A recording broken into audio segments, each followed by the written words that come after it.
Shanice Grimm is suing her client, Dallas Lee, for child care services, late fees, and property damage. Court come to order. All rise. Have a seat, please.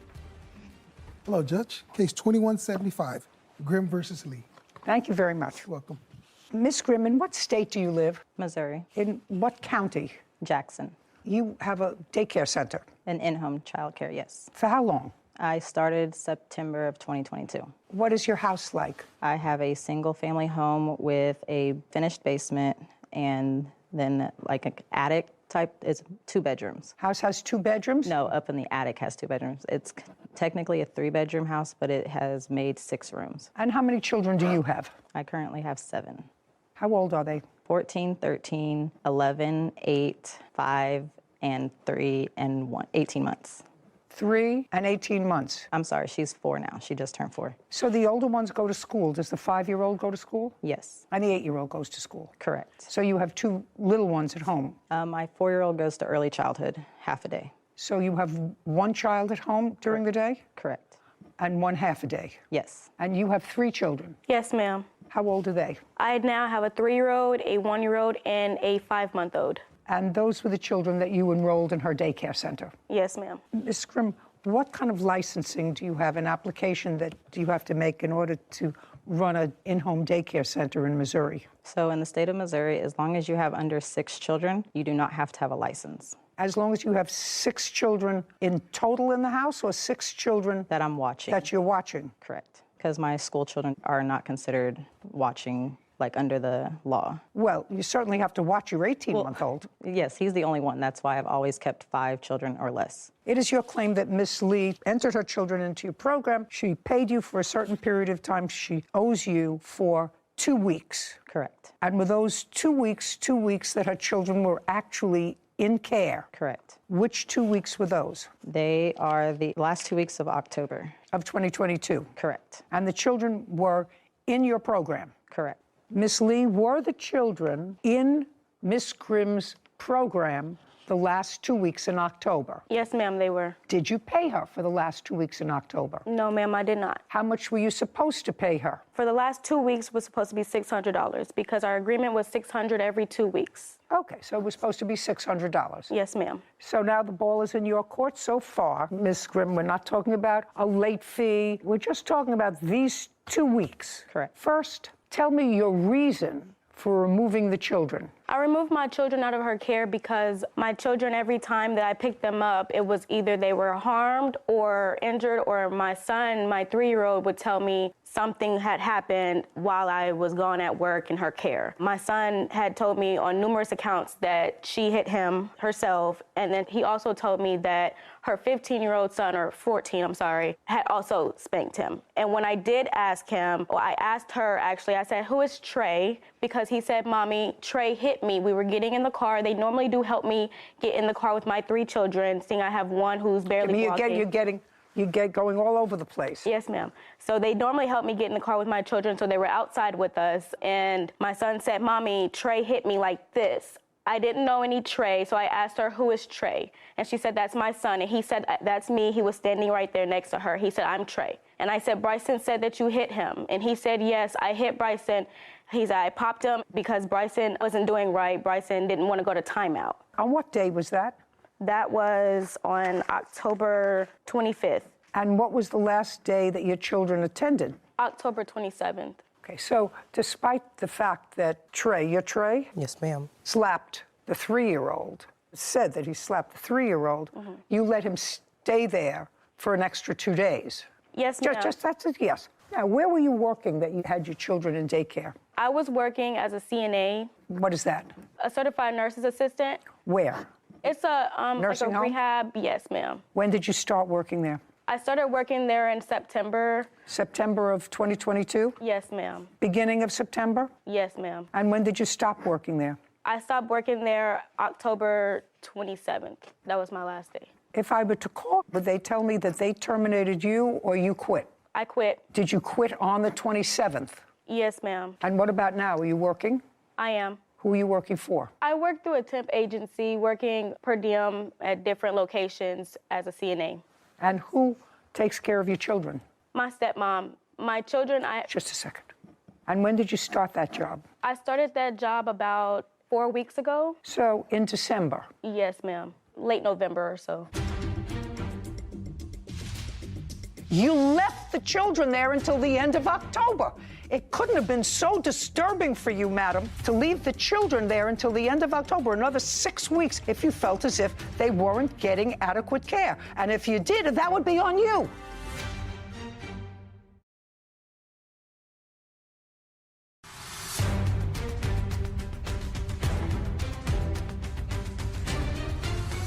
Janice Grimm claims her client, Dallas Lee, refused to pay for child care services. Dallas is countersuing for lost wages and emotional distress. So a relative has been taking care of your children? Yes, ma'am. Not all 3 of them. I had to send my 2 sons because I had to rearrange my daycare situation. I had to send them back to Texas to be with their dad. So 2 of them went back to their father? Yes, ma'am. And who do you live with here? I live with my dad. What does he do? My dad is a nuclear medicine technologist. So your stepmom takes care of one of the children. My 5-month-old daughter, yes, ma'am. Who's in the house. Now you're going to tell me why you didn't pay her for the last 2 weeks. So my children began in her care September 12th. September 13th, she sent me a text message while I was at work, and she said, I want to let you know, Lil Mama was bit today by my 1-year-old on her cheek. She sent me a picture. I have this. Not interested. I mean, it's not that I'm disinterested. It's that don't show me anything from September, madam. You kept your children with her into October and through the end of October. And if anything was so concerning to you that you thought your children would be at risk, I'm certain that you would have discussed it with your father, and your father would have said to you, don't speak. Okay. And your father would have said to you, if you have a problem with the children, don't let them stay there. What you did, okay, I can see that you're dying to tell me something. What? Yes, ma'am.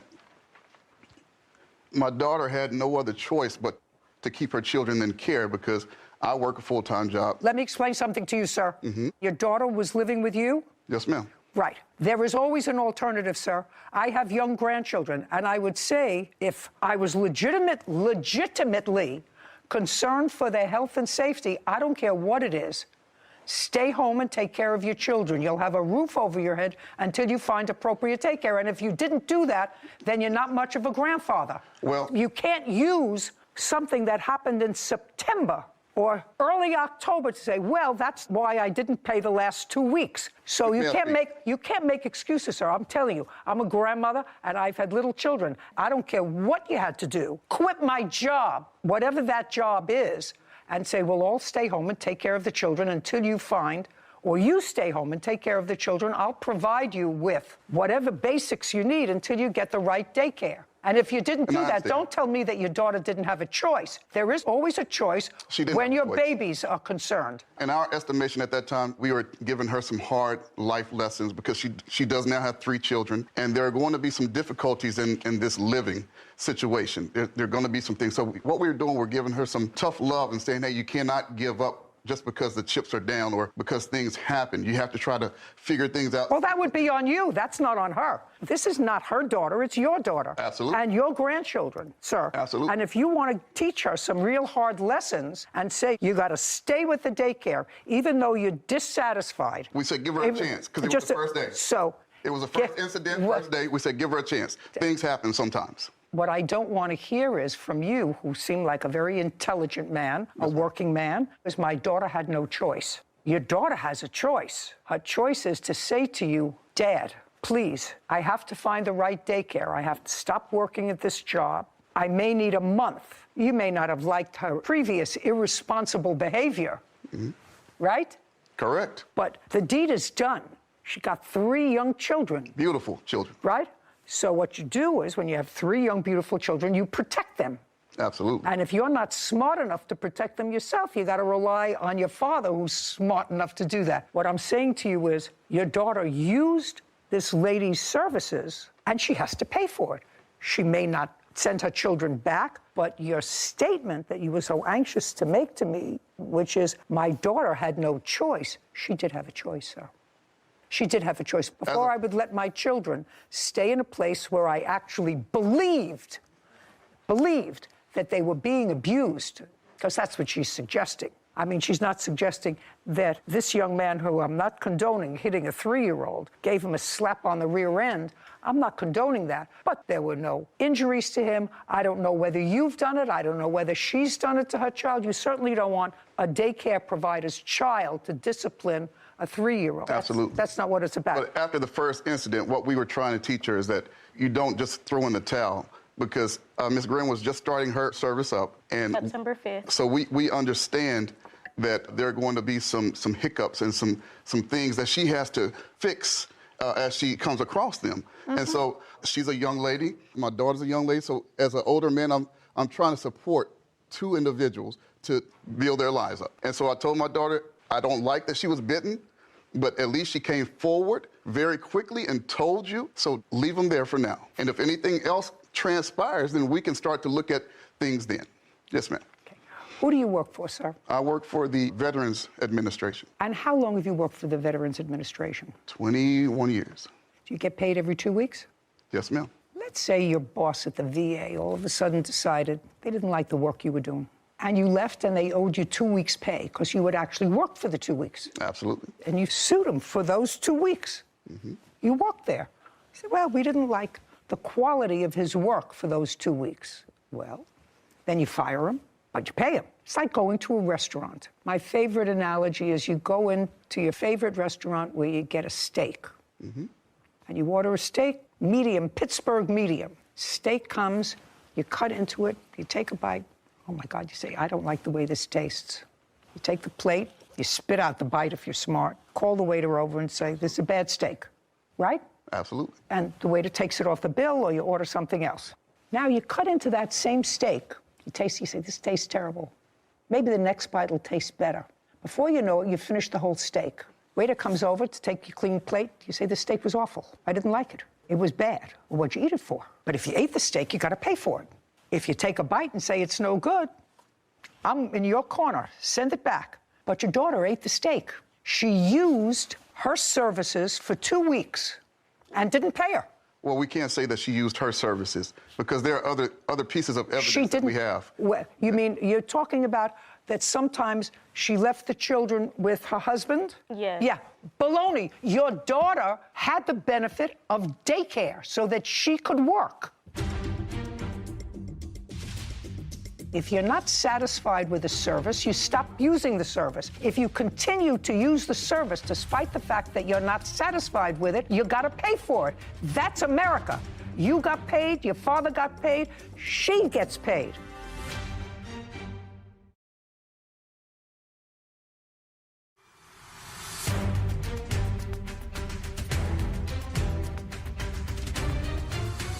Shanice Grimm has accused her client, Dallas Lee, of refusing to pay for child care services.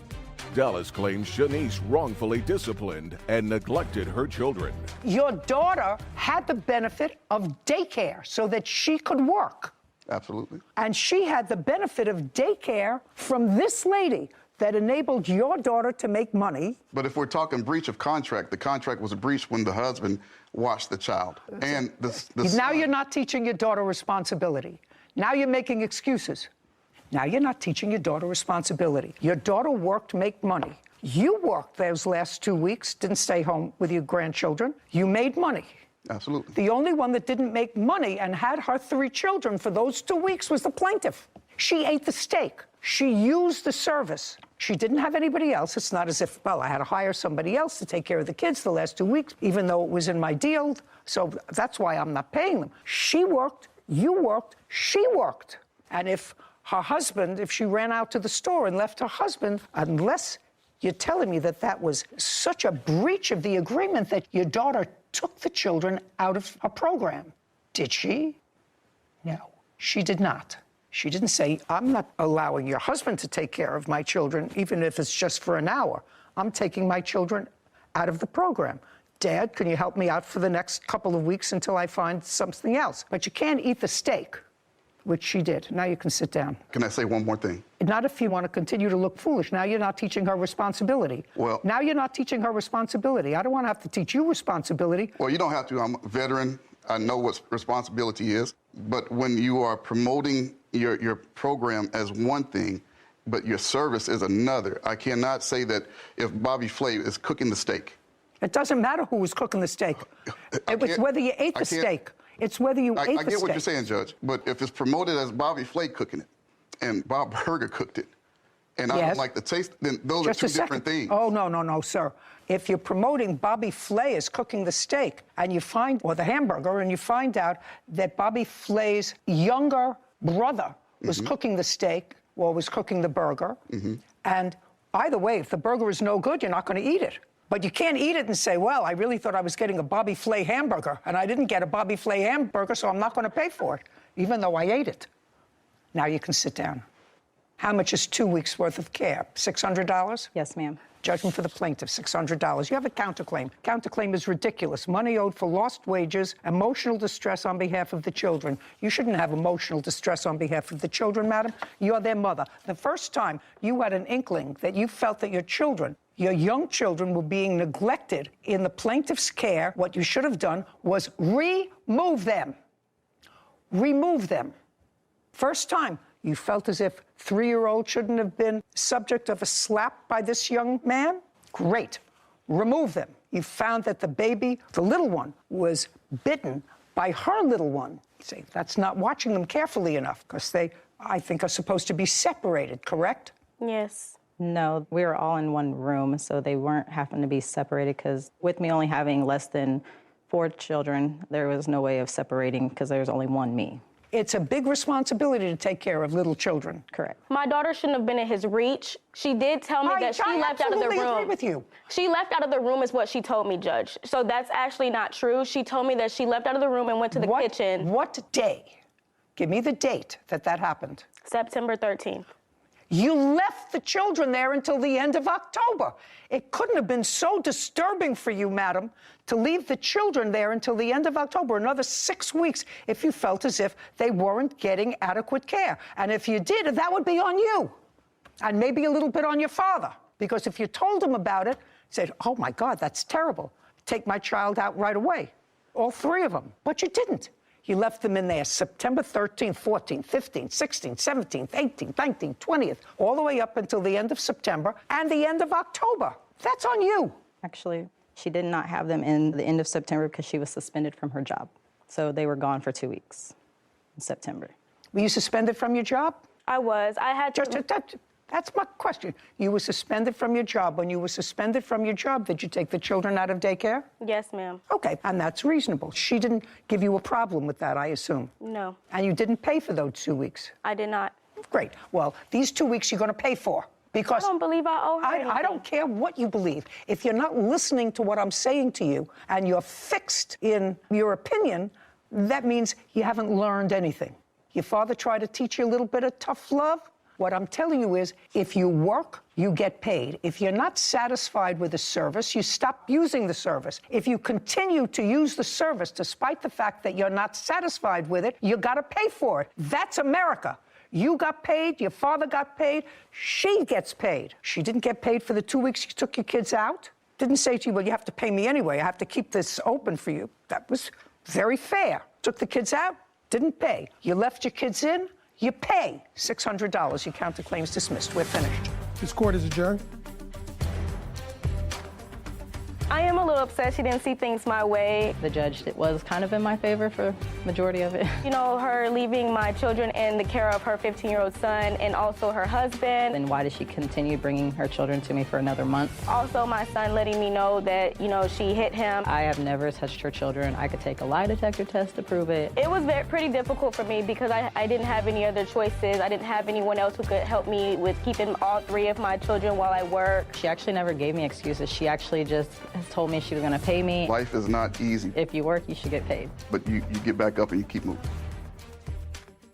My generation, I'm not sure about yours, I haven't had much experience in yours, but in mine, I think we confuse having to make a hard choice with being out of options.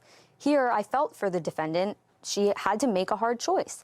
But even when her father came up and felt the need to burst out and say, my daughter had no options, she had no choice. Well, she did have a choice. It was a hard choice. You had to send your 2 older sons to live with their father and find a sort of mediocre, at best, childcare situation, but you made the choice to have those 3 children. And when you have children, you make a commitment to make the hard choices to benefit them. In their best interest. In their best interest. And if you're not prepared to do that, then you shouldn't become a parent. In any event, I tried to make my steak analogy. It didn't. I thought it was great. I had Okay. a great time. Great. I'm glad you I thought did. it was a Patricia Franchini and her husband Giovanni Nunez are suing their neighbor, Scott Elam, for the cost of a baby macaw bird. Court come to order. All rise. Have a seat, please. Hello, Judge. Hello, Kevin. Case 2194, Franchini Nunez versus Ellen. Thank you. You're welcome. Miss Nunez, Yes. your husband? Yes, ma'am. You and Mr. Elam? Elam, Your Honor. Elam are neighbors. Yes, ma'am. And you have backyards that are joined, separated only by a fence. Yes, ma'am. What kind of fence? It looks plastic. I'm not sure. It's Who a has a vinyl picture of the Your Honor. fence? And you each have, as would happen, dogs, same breed. No, ma'am. What do you have? I have a Shetland sheepdog and a Dutch shepherd, ma'am. And what do you have? I have shepherd mixes. How many dogs? 2, Your Honor. And you have 2. Yes, ma'am. This is what the case is about.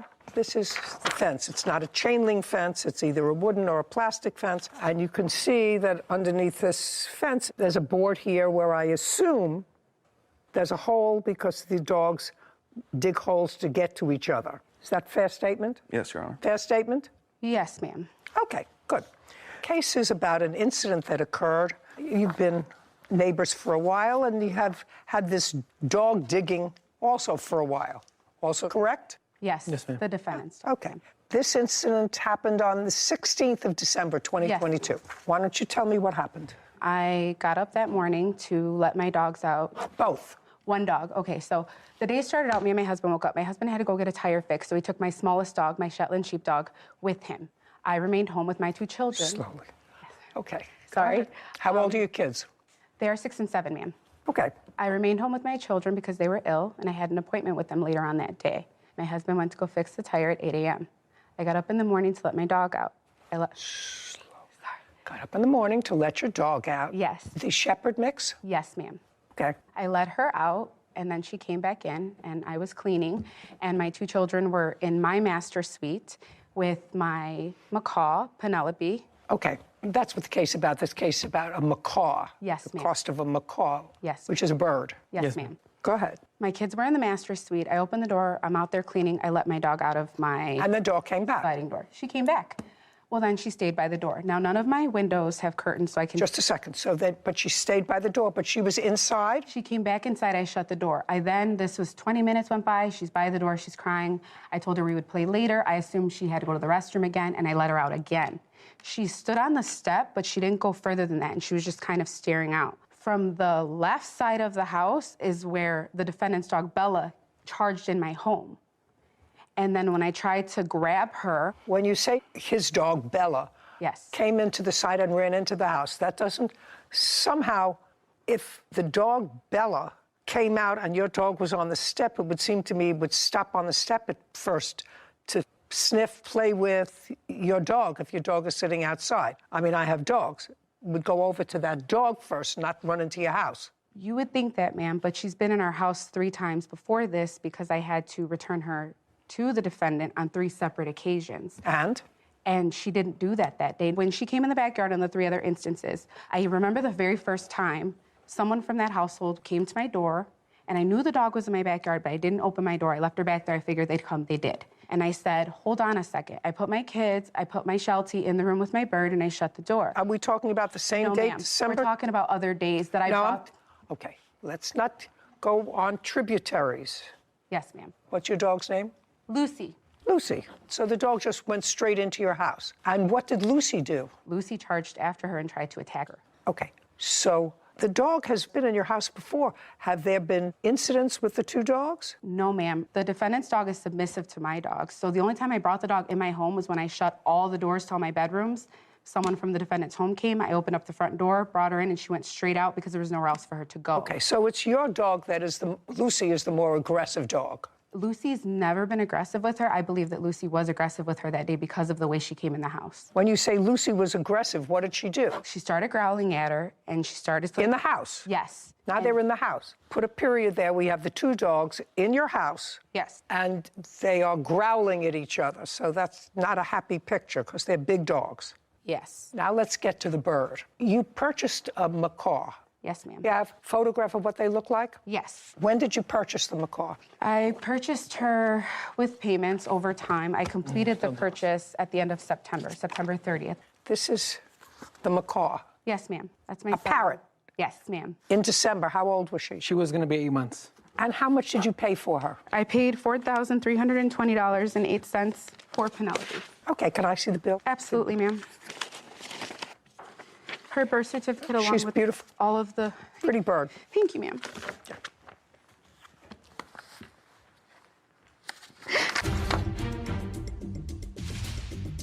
She bolted in my master suite where my kids were. Lucy? No, Bella. Bella. Bella did. And I went in there, like, I heard my kids screaming, Bella is killing Penelope. And later today, Is there something wrong with your mind? No.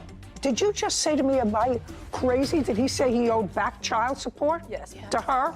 Yes.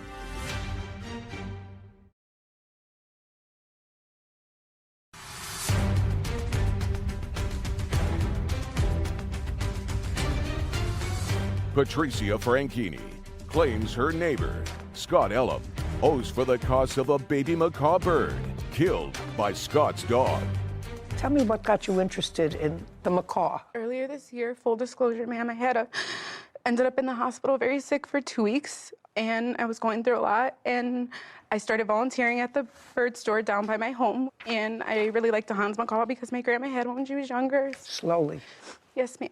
And so I spent a lot of time bonding with the birds there, and my husband and I thought it would be good and therapeutic for me, given what I had been going through. Okay, now the two dogs are in your house, sort of fighting with each other. They did not fight, ma'am. I did not allow Well, them to. growling. Yes, ma'am. Growling at each other. And tell me what happened with Bella and the macaw. I tried to calm Lucy down, and my master door was open. Everything was happening so fast. I know I'm describing it slowly, but it was quick. She bolted in my master suite where my kids were. Lucy? No, Bella. Bella. Bella did. I heard my kids screaming, Bella is killing Penelope. And That's the bird. Yes. And I tried to get to Bella. I couldn't. My dog was standing in between us. And while I was with the two dogs, then my son thought, oh, I'm going to go get her. And that's when Bella kind of snapped at him and she scratched him. And so then I couldn't get her. I couldn't. She literally was like chewing her up and like dropping her and like biting her again, you know? And it wasn't until my Dutch Shepherd bit her on the nose that she finally let her go. And I swooped and I grabbed her. I booked it to my pantry in my kitchen with my kids. And Lucy stayed in front of the door. And I have a door on it, and I just stayed in there. And I called my husband, and I was screaming on the phone. He got home maybe, I don't know how long. It probably really only was like 5 or 10 minutes, but it felt like forever. She was like And where dying was in my Bella arms. during this time? Bella was around the pantry with the bird in her mouth. And then I took the bird from Bella, and then I put her to the cage. And then Lucy just stayed by the parrot. And then I opened the door and talked to the kids. They were all hysterical, and I was trying to understand what she was saying. Where was Bella? Bella was in the kitchen with a parrot. And how did Bella get back to the defendant? I walked her over. How did you do that? Kind of like how a mother pup grabs her by the neck. I grabbed her by the neck, and I walked her over. Okay, your dog killed their bird in their house. And? Your Honor, the hole that allowed Bella to get into their backyard was primarily dug by their dog over the course of many, many months. And? I continued to repair my side of the fence. Their dog continued to dig the hole, destroyed wood that I had put there. The dog got through. In that story, it's sad, but that's not the story that he gave to my wife when he came pounding on my door. Well, you can't tell me what he said to your wife, sir. Okay, that's fair, Your Honor. I can tell you what he said to me. I called him. You can tell me what he said to you. Instantly? Just you have to understand, he wasn't home when your dog got into the house. He came home at the end of the episode. Do you understand that? I understand that. Okay. Understanding that, you can tell me your version of what he said to you. What they both said to me. I've had conversations with both of them since this has happened. Okay. The story has changed 2 or 3 times. First, it was she was doing something in the backyard and Bella just came charging in and basically knocked her out of the way, got inside. The first story was, I assumed the entire time that he was home, because when he was talking to me over the phone... I don't care what you assumed. He wasn't home when it started. Your problem, sir, is, first of all, you were aware of the hole. I don't care who dug it. You were aware of it. And it's not the first time that the dog has gone onto their property. Has their dog got onto your property? No, because I fixed my side of it. I take care so of the my answer house. is answer is no. Correct. Who do you live in your house with? My wife and my children. How old are your children?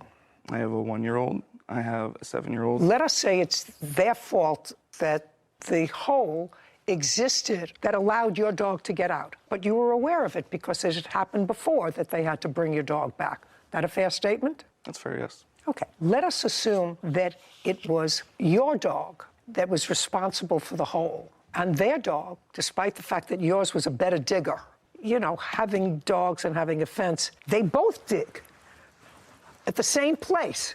They may not have fixed their side, but they both dig at the same place, trying to get to each other. Whose fault do you think it would be if their dog created the major part of the hole, got into your yard, and bit your 1-year-old?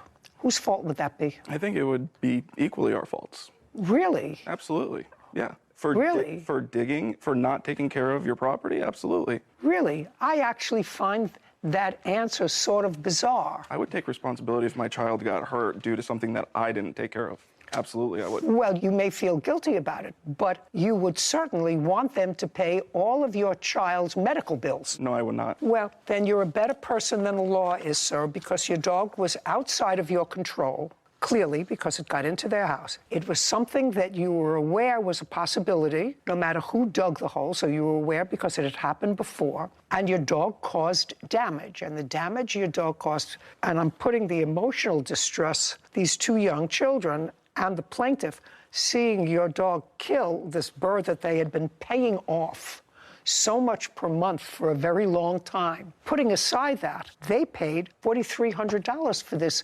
property that your dog destroyed. And that's your fault. You're responsible for that.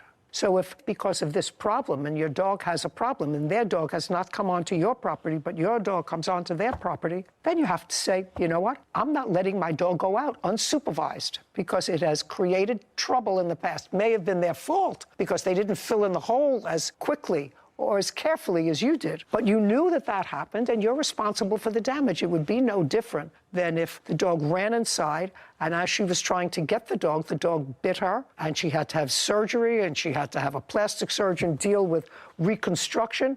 Who do you think would be responsible for that? That would be you.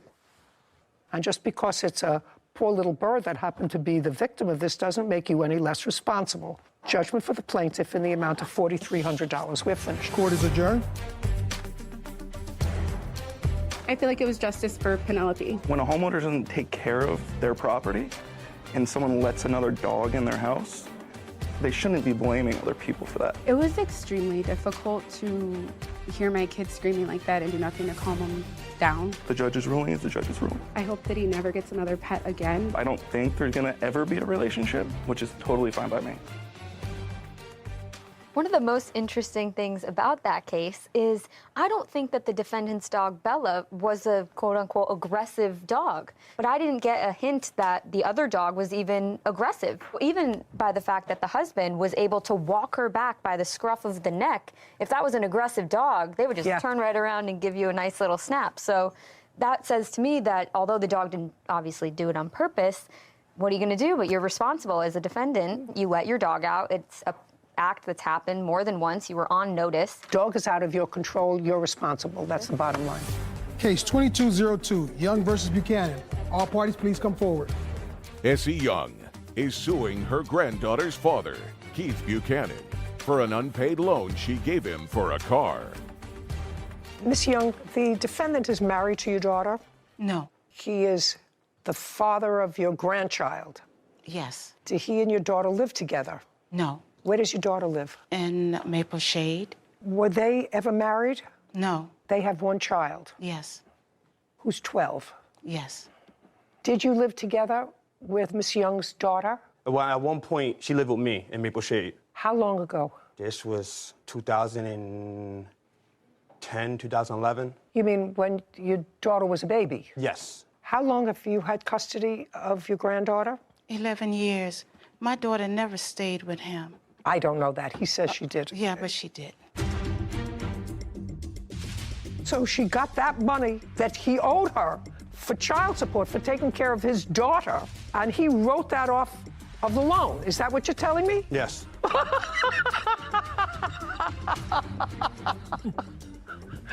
Oh, my God.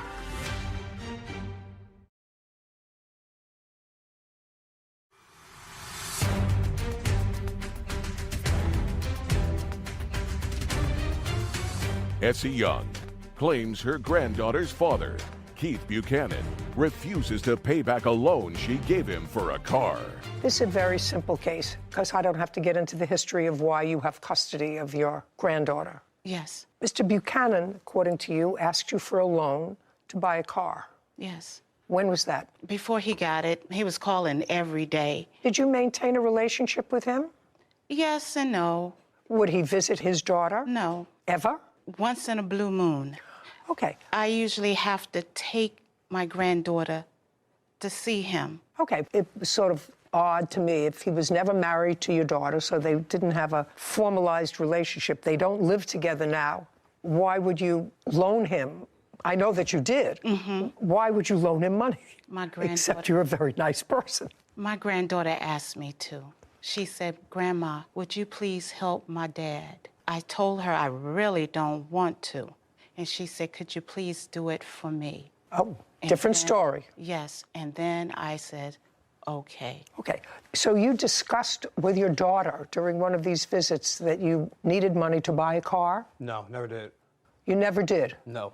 Who is this person? That's my wife. Does she work? Yes. Do you work? Yes. Well, why would you ask your daughter's grandmother, who takes care of her, who's always taken care of her? You don't. Neither does her mother. Why would you not ask your wife's family? You both work. Take out a loan. Why would you go to her and ask her for money? But it was a situation that happened and I lost my previous car. I contacted Essie. I talked to Essie. No, I'm asking you why you would ask her. What would prompt you to call her? Doesn't she have parents? Yes, she do. I did that, and at the time they couldn't help. So you went to her parents first? I went to her family first. They said, sorry, they can't help at the time. So Mrs. Young was my last resource, which I didn't want to use, but at the time I had to use it because I had no other choice. I had to hurry up and get a vehicle. Well, why didn't you take out a loan? Actually, I couldn't. What do you mean you couldn't? Because my credit's not all that great. I tried to take out loans. I tried to go. Does your wife have a car? Yes, she has a car. Okay, why don't you use her car? She worked. I work an hour and a half away from home, and she worked too, and we worked around the same time. How much money did you borrow from her? $2,000. How much did you give back? $912. $912. Show me. On page 4, May 5th, 2022, she got $912. From what? From my taxes. And we agreed on once I filed my taxes, I would give her $2,000 for my taxes. She got $912 from them, that same taxes, because I owed backup child support. So she got on top of my regular payment for child support plus $912. What? Is there something wrong with your mind? No. Did you just say to me, am I crazy? Did he say he owed back child support? Yes. And so she got that money that he owed her for child support, for taking care of his daughter, and he wrote that off of the loan. Is that what you're telling me? Yes.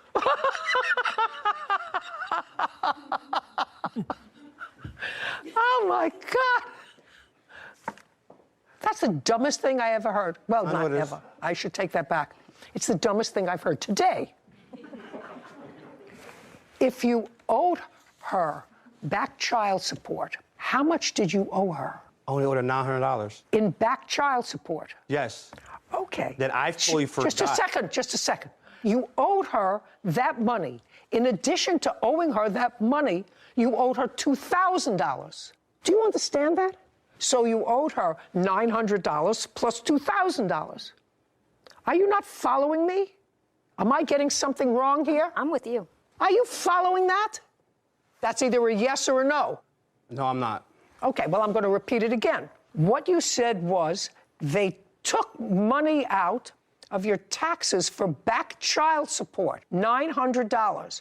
So that means you paid her $900 of the $2,000. That's what your argument is. Yes. Am I getting that? Yes. You already owed her the $900. I had no awareness that I owed her $900. When I found out that $900 got taken out the taxes, I had no tax coming back. I was like, look, you got $900. You're going to have to give me time. And that's when it went south. Oh, you got $900 that I owed you anyway. Now I need more time. Oh, my God. How is your granddaughter in school? She do okay? Yes, she does well. Okay? Yes. Okay. Either his math skills or his moral skills are somehow lacking. It's the moral. Judgment for the plaintiff in the amount of $2,000. We're finished. Thank you very much. This court is adjourned. I think the judge seen right through him. He was going to be miserable, so I just let him be miserable. No one thinks like that. As long as she go about her life, I go about my life, leave my family alone. I just think he was hustling me. Only contact me when he got something to do with my daughter, that's it. I don't want anything to do with him either. So initially, I may have been a little lost. It took me some time to get there. But I thought that what the defendant was saying was that he was expecting $2,000 on his tax returns. So he told plaintiff, when I get it, I'll repay you the $2,000. And then in his mind, when the $900 left the account, he didn't know that that was not going to be there for the back child support. So he only had, the $900 and change left to give her. I was like, okay, that makes sense. He thought that it would be the full $2,000. Come to find out, he thinks that the back child support is what fulfills his loan obligation, which wasn't even the full amount, not even half. And all to someone that has been raising your child for 12 years. He's probably worse at math. Katie Calderon and Amante Nepomuceno for rent and the cost of 2 cats. Court come to order. All rise. Have a seat, everyone. Case 2170, Jolie versus Calderon Nepomuceno. Thank you. You're welcome. Oh, my goodness. Calderon.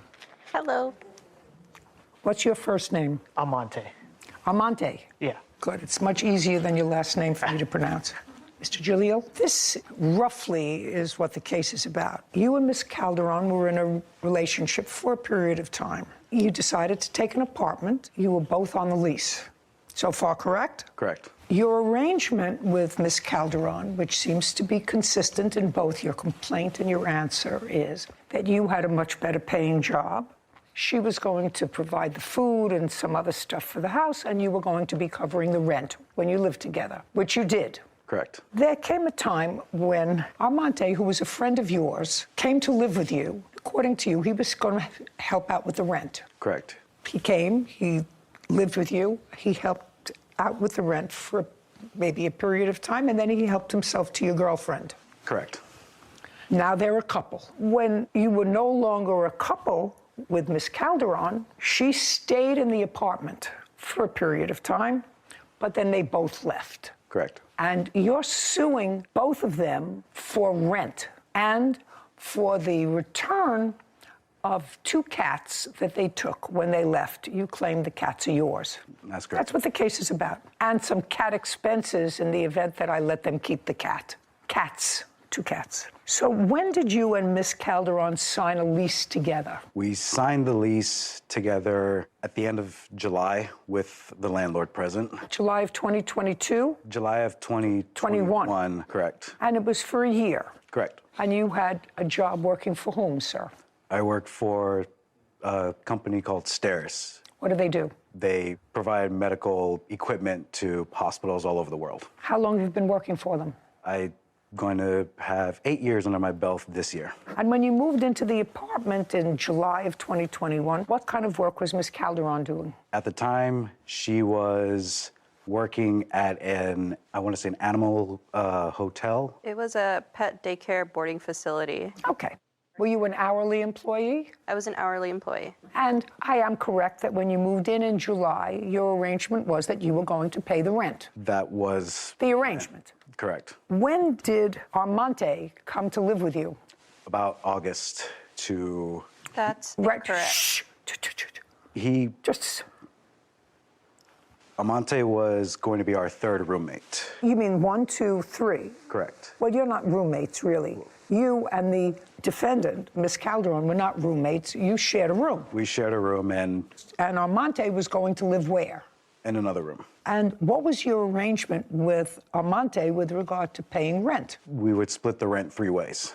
Is that correct? Yes. And how much was your share of the rent? I would say approximately $927. How long did you live there? I was there when they signed the lease. I watched it all happen when they signed the lease. I came in, they signed everything. Well, you didn't sign the lease. I did not. But you were there from the beginning? Yes. And it was your agreement with the plaintiff that you would pay 1/3 of the rent? Yes. Great. We asked the landlord Okay, too. so, hey, try not to hold each other's hands. Let's do the coochie someplace else. So you agreed with the plaintiff that despite the fact that you were not on the lease, you were going to assume the responsibility of 1/3 of the rent, $927. Yes. So you moved in July, August, September, October, November, December, January, February, March. You left in April? Yeah. So you were there for 9 months? Yes. Did you pay rent for the 9 months? Yes, ma'am. Is that correct? He paid rent for about the 7.5 months. Okay. And then you left? Yes. Why did you leave? I decided to leave because he decided to go to another place he was offered. So what do you mean he decided to go to another place? He that was... got a place from his grandparents in another city. So I couldn't hold down the rent with her. So I decided to leave to save money and go back to my parents' house. Now, Mr. Jalil, you see, you don't make up a story like that, like he just told me. A lot of that has the ring of truth to it. Where are you living now? My grandparents' house in an in-law unit. So when did you tell them that you were going to a different place? In March. When did you leave? I left in July. Did you let him know that you were staying until the end of the lease? I what? I discussed with them that I would be leaving, but I would stick around to help them find either a different location or even suggesting that we all went back to our respected families just to, call it. Mr. Jalil, this isn't working for you. I have to tell you something, sir. This case is not working for you at all. And it's only because Mr. Amante is very direct with me that you're suing them for $10,000. Where does that come from in your mind? Your agreement with her was you were going to pay the rent. You were never out of pocket. Your agreement was you were going to pay the rent. He paid his rent when he was there. He paid his 1/3. You then told them you were leaving. That's a whole different story than what you wrote in your complaint, Mr. Giulio. Do you understand? Correct. It's a whole different story. So, at best, Armante would owe you for 3 months' rent if they just left. But you told them that you were leaving. Now, when did you find out that they were a couple? I found out at the end of April. Were you all living together? Yes. So you just had 2 months left to the lease. So he was paying you. He paid you in March. You had May, June. You signed the lease in July. So it was over at the end of June, June 30th. It would have been over at the end of July, Your Honor. Well, she doesn't owe you any money for rent. At most, he owes you 2 months' rent. Tell me why you left. My job doesn't pay that well, so I decided to go back to my parents' house. When you took this apartment, this expensive apartment, that was almost $3,000 a month rent, had you had a discussion with Armante about moving in with you before? Yes. Okay. Mr. Jalil, I'm reading your complaint because something wasn't registering right with me. You say you moved into the apartment together in August of 2021. Then you go through a whole bunch of stuff about a cat and then another adopted cat. You said in October we adopted a second cat. Around this same time, a third roommate moved in to shoulder some of the rent. Well, that's not true. He moved in right at the beginning. And that was... That was what? That was... a mistake. That was a mistake. Okay. But Armante acknowledges that he agreed right at the beginning. He volunteered the fact that he was there at the lease signing because it was agreed at the lease signing that he was going to pay a third of the rent. So, sir, you owe him rent as long as you show me that you've paid the rent. You moved out in July, Yes. And you paid your rent through July, or were you evicted? No, I paid my rent in July. Through July? Yes. Okay. 1854. Amante, you owe him $1,854. That's for 2 months' rent. Got it? Okay. I'm not subtracting anything because you stole his girlfriend. That's fair. What were you requesting when you filed your small claims case? Either the return of both cats or $5,000. That's not happening for you, Mr. Jalil. And later today, There were restrictions put on the space. No. You have to pay attention. Okay. Sir, because what I'm suggesting is really in your favor. Oh, okay. Let me. Okay.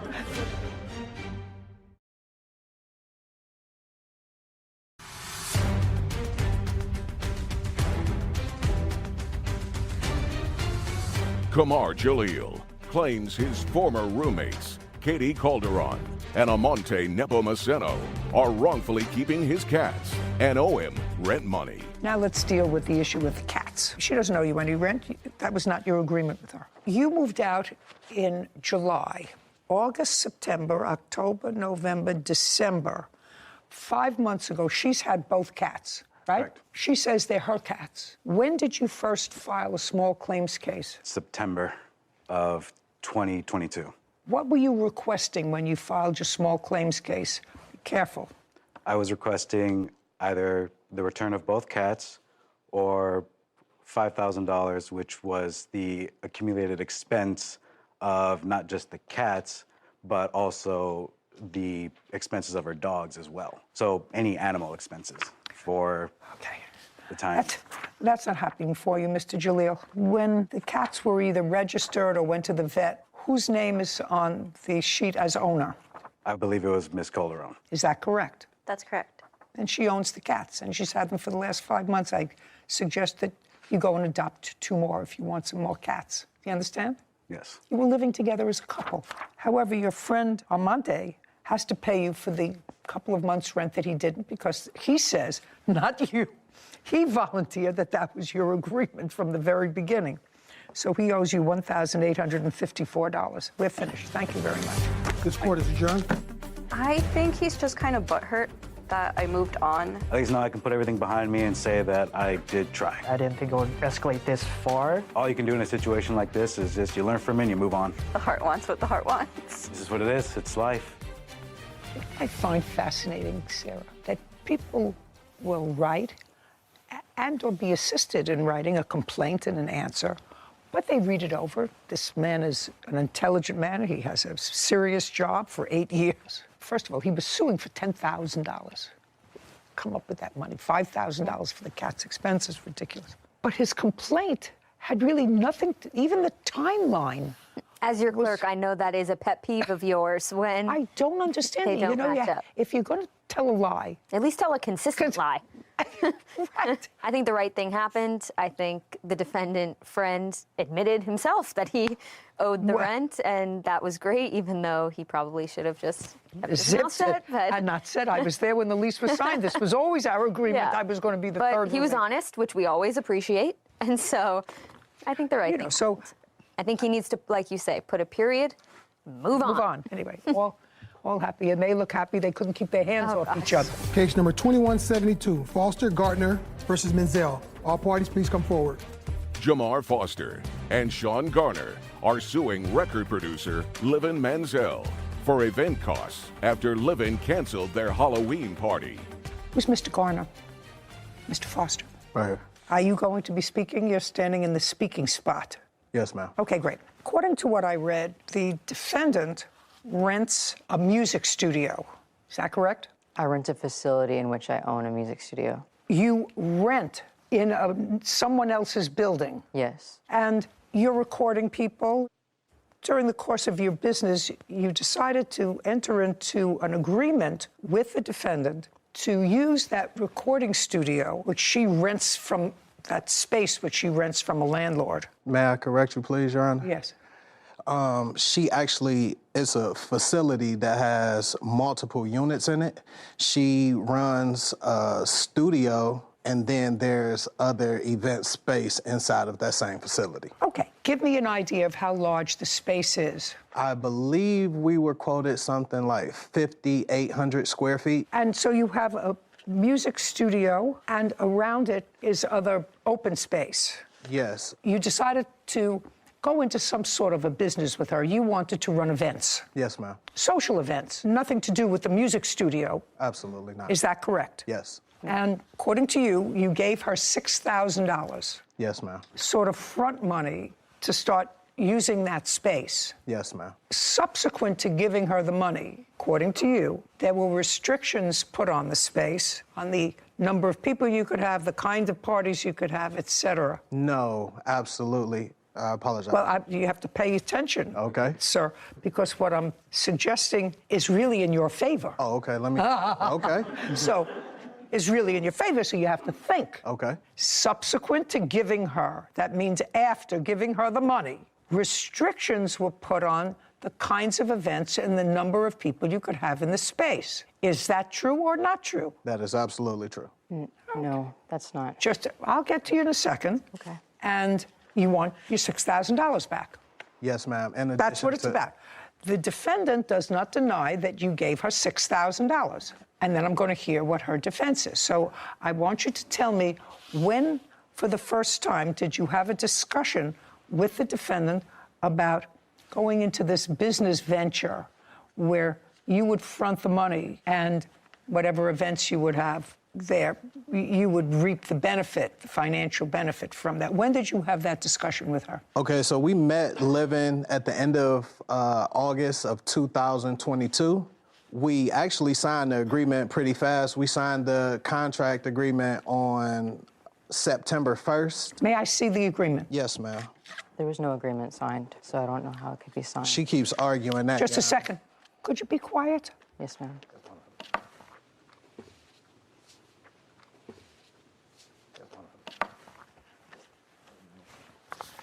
So in your hands. Shh. What's? That's the studio that she runs. Sarah, you have to sort of explain it because I don't see signatures. You know, I'm used to looking at contracts where people sign things, but I know you can sign things by DocuSign now. Your signature isn't on here. Yes, ma'am. And that looks like a signature from a DocuSign or some sort of online. Okay. Is that you? This was a proposal that I did. I do not even own it yet as a DBA. Just a second. It's getting better. Don't say anything. This is your proposal. Now I'm going to read it. Okay. And your masterpiece management. Yes, ma'am. Okay. Well, so this is sort of easy. You prepared this proposal. Speak. Yes, after. Just a second. Okay. You Yes, prepared this proposal. Yes, ma'am. And as a result of this proposal, you received and deposited $6,000. Yes. Yes. Well, then you have a binding contract. Okay? So that's what I'm telling you. You have a binding contract. And there is nothing in this contract that limits the kinds of events or the number of people or anything else with regard to this space. All it says is business activities, event planning, and event rentals. Nothing else. And this is your proposal, so the terms of it are construed if there's any material question, since you prepared the agreement, which became a contract once you accepted their $6,000.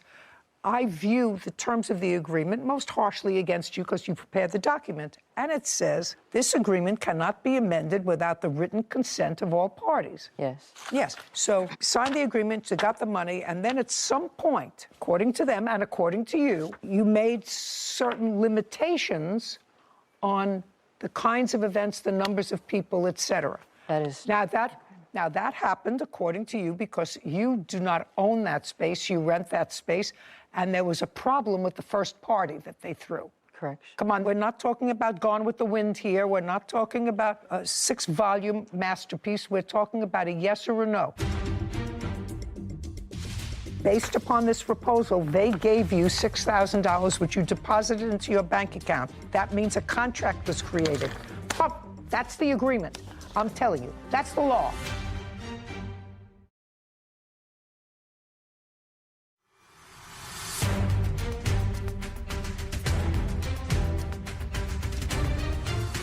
Jamar Foster, and Sean Garner claim record producer Livin Manziel broke their agreement by canceling their event.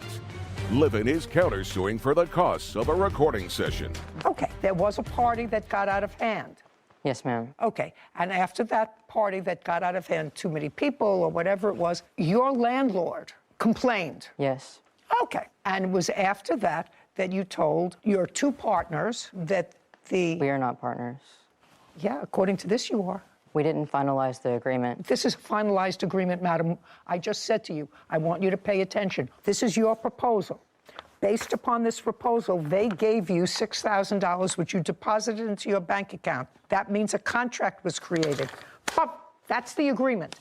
I'm telling you, that's the law. Okay. You prepared the proposal, you signed it, they said, okay, and they fulfilled their part of the agreement by giving you $6,000, which you accepted. Got it? Got it?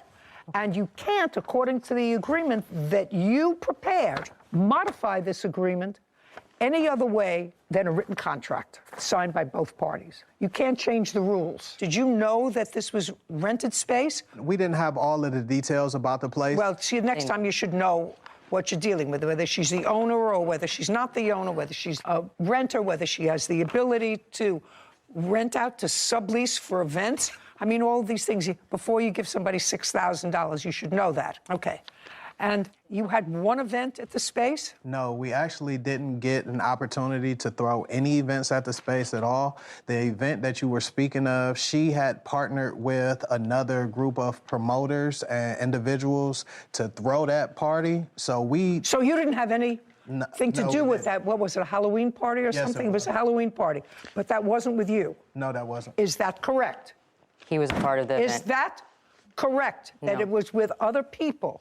Yes, it was correct. It was with other people. They were just associated with the event. They worked at the event. And I don't care whether they worked at the event. You received money from other people for an event. Yes, ma'am. Well, let's be clear. And after that event, you imposed additional restrictions on the use of the space. No, hold on a second. They knew about the event. Hold on. They can't tell me what they knew. This is your contract.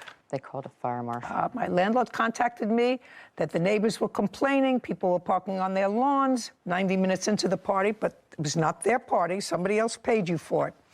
The next party they wanted to throw involved minors, and I told them absolutely not. Yes, ma'am. I just made it clear what types of events would be approved. Well, you can't do that. I'm just telling you, you can't do that. Ma'am, I'm not allowed to throw events that have out drugs for children. You have to understand something. You can do whatever you want as long as you put it in a contract. You prepared the contract. This contract is silent as to any restrictions on the space for events. So you have to give them their $6,000 back because they didn't have an event. They got nothing of value for their $6,000. Correction. They were managing an artist whenever I met them that they were responsible for paying. So I'm countersuing them for $1,050. Just a second. Okay. $6,000 they get back. Okay. Easy? That's a because Now, you have a counterclaim, and your counterclaim is for $1,000 because you say they owe you that for a rental that they did for an artist that they manage. I provided my services as a recording artist and a music producer for their artists. I provided them with 2 exclusive beats. Well, show me the contract with them. I have. Just show me the contract with them. There was no contract. Judgment for the plaintiff in the amount of $6,000. Counterclaim dismissed. We're done. Thank you very Court much. is adjourned. I was just trying to have a proposal, not a finalized agreement. Well, I appreciate us getting some type of justice out of the situation. They came in wanting to do multiple things, and I was excited for my small business. We tried as much as we could to help out and make sure that we increase the revenue streams inside of that business. They're actually going to be hosting hookahs with children at your event in your space. I'm not comfortable with that. To ever associate us with any type of drug use or abuse, especially involving children, that was just an inaccurate claim. I think it's better just to part ways. Move over to bigger and better things. I was going to tell you I had the invitation, per se, for the event for Halloween that they had put together. So they put a lot of time and effort into planning the party. It seemed very legitimate. There was notes about security. There was notes about no alcohol, food and drink will be provided. So I could tell that they had put in a lot of effort to hosting this event. And although it wasn't a malicious breach on the defendant's part, I understand she hosted a party that had nothing to do with the plaintiffs, that she got into a little bit of hot water. So to be cautious, she was letting them know, hey, I can't host these types of events with a lot of people. It makes the street too crowded, whatever the reason. However, I disagree with you because I would have given them the full $10,000 that they were asking because although not a malicious breach, and I understand her concern after having the incident with the previous party, but that's not their fault. You believe that the difference between the cost of one venue to another should be ascribed to them. It's interesting, but the $6,000 was to cover a lot of events. This is one event, so... I see your point now that you put it that way. I just think if you were going to make them whole, they should receive their expectant damages as well, or whatever they relied on based on the contract. I accept your opinion. His brother, Randall Rubin, for unpaid expenses from their mother's funeral. Court come to order. All rise. Have a seat, everyone. Good morning, Judge. Case number 2011, Rubin versus Rubin. Thank you. You're welcome. Mr. Rubin, this is your brother. Yes, it is, Your Honor. And this case involves sharing expenses for your mother's funeral. Correct. And it is your claim that your brother, who I believe was living with your mother at the time she died, right, agreed to pay half of the funeral expenses when he received proceeds from a small life insurance policy that your mother had left. Yes, Judge. Our mother only left us a $5,000 life insurance policy. That's what the case is about. Right. Your brother's position is it's not his responsibility. He made no such promise. Of course, you do understand that without that promise to pay for your mother's funeral expenses, children aren't normally responsible for the expenses of their parent. You understand that? Yes, Judge. Mr. Rubin, when did your mother pass away? She passed away August 20th of 2021. How old was she? She was 86. And how long had you been living with your mother? Your Honor, I took care of my mother since 1991. Well, if you were taking care of her for almost 30 years, sir, what kind of physical malady did she have when she was in her 50s? She suffered from chronic kidney failure. When did that medical condition develop? Pretty close to 91. What is pretty close to 91? Beginning in the 90s, 91, 92, etc. So when you moved in with her, was your mother sick or was she not sick? She was sick. Did you live with your mother because it was not only good for your mother, but because it was good for you? That's Correct. what I'm trying to get to. The answer is yes. Yes, and you moved into your mother's house? Correct. That she owned or rented? She was purchasing it through a mortgage. She owned her home? Yes, ma'am. Was she working in the 90s? She was. Therefore, she wasn't incapacitated to the extent that she needed full-time care? At the beginning, no, ma'am. When you moved in with her, she was employed on a full-time basis. Correct. Sufficient enough to get a mortgage from a bank based upon her income. Correct. And what were you doing in 1991? I worked. For whom? Associates. For how long? Off and on from 91 till about 2 years ago. What does off and on mean? I had several jobs in between. I sold cars for various car dealerships, and I also owned several businesses. When you lived with your mother, who paid the mortgage? My mother did. Did you pay your mother for any expenses? Rent, gas, electric, phone, anything? Or did you live there and you had an agreement? You lived there, she wanted your company, whatever it was. She lived alone? At the time, yes. In 1991, she was just living alone? Correct. And I assume, therefore, happy to have your company? Correct. I assume.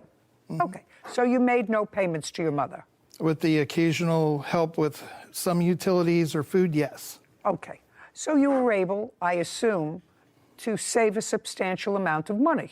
Correct. Just for my own information, so that I can sort of put this thing together. Sure. You have stocks, bonds, savings? No, ma'am. What do you have? You were able to save a lot of money. How did you invest it? I invested in several businesses, which one is my liquidation company, What happened with your mother's house? When she passed, I was still residing at the house. I paid the mortgage by myself for the months of September 2021 as well as October 2021. And I remained there until, I want to say, February 2022. My sister is the executor of the estate, and she sold it just recently for $465,000. Okay, so what I'm gathering from you, you paid the mortgage, you say, in September and October, then you stopped paying the mortgage November, December, January, and February. That is correct, ma'am. But you lived in the house? I did. Rent-free, because you paid nothing? Correct. Where are you living now? I live in Nogales, Mexico. And you live in a house, you live in In an apartment, ma'am. You pay rent? I do. Anybody live with you? No, ma'am. What's your rent? $250. Okay. And what was the mortgage payment in your mother's house? I paid $1,750 even.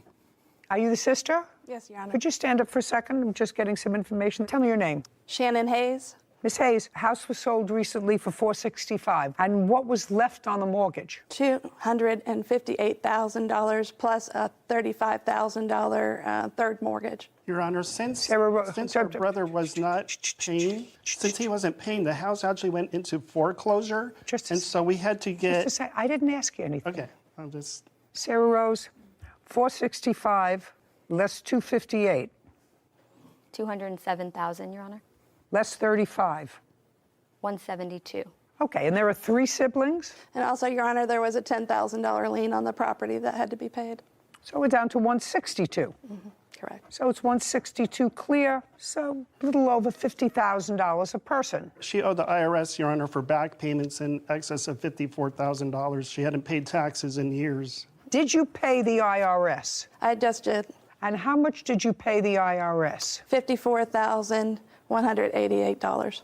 Sarah, from $162,000, take out $54,000. $108,000. Anything else? Yes, Your Honor. She had Arizona state taxes, $3,000 I paid as well. 105. Is that 105 net? So we also have the medical bills that I had to take care of.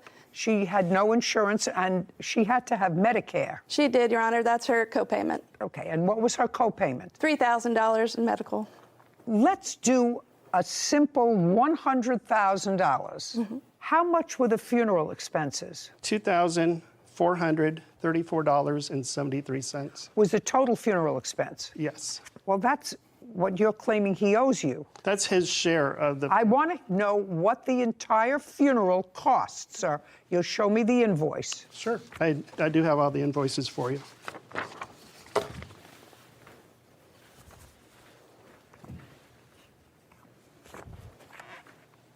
The first one, Your Honor, is just for the cremation. 1058. Correct. Okay. 1058. The next one should be from the cemetery. This is the total funeral home charges, and this is cremated remains internment of $2,200. Correct. The next invoice you should have, Your Honor, is from services provided by a rabbi. Okay, that was $600. Your Honor, it was actually $700. I paid the rabbi $100 as an honorarium. No, that's $600. Whatever you want to pay him as an honorarium, that's fine. So the total expenses are $3,858. You should have another invoice for a proposal for a headstone as well. 1717. Yes, Your Honor. $3,858 plus $1,717. $5,575. That's it. Okay. I assume your mother died without a will. Correct, Your Honor. Okay. And you are the only surviving siblings? Yes, Your Honor. The estate will be divided into 3 parts. Correct. So each one of you will get about $33,000 from the estate after all of the expenses have been paid. There's also the real estate commission fees that we didn't mention to subtract from the net income. And what were the real estate commission fees? $30,000. Oh, yeah, that's a substantial amount. Yes, Your Honor. So 108 less 30, $78,000. So now you're down to $25,000 each. That's correct, Your Honor. What I'm trying to figure out is, even giving you all those expenses that you paid, your mother's estate, absent this $5,000 life insurance policy that there was, correct? And you got a share of that life insurance policy. How much, Yes, the answer Yes, is ma'am. yes. How much did you receive? $2,500 even. Okay, $2,500. Yes, ma'am. And did you get a share of that life insurance policy? No, Your Honor. Did you? Yes, Your Honor. I also received $2,500. Great. And the estate had net, after everything, at least $75,000 divided by 3, which is $25,000 apiece after you pay all expenses, which in this case would have been funeral expenses. Do you understand where I'm coming from, sir? I do. I have children and grandchildren. 10 years is a long time. That's a grandchild. She didn't see me at least once a month. She better keep her fingers crossed that I don't change my will.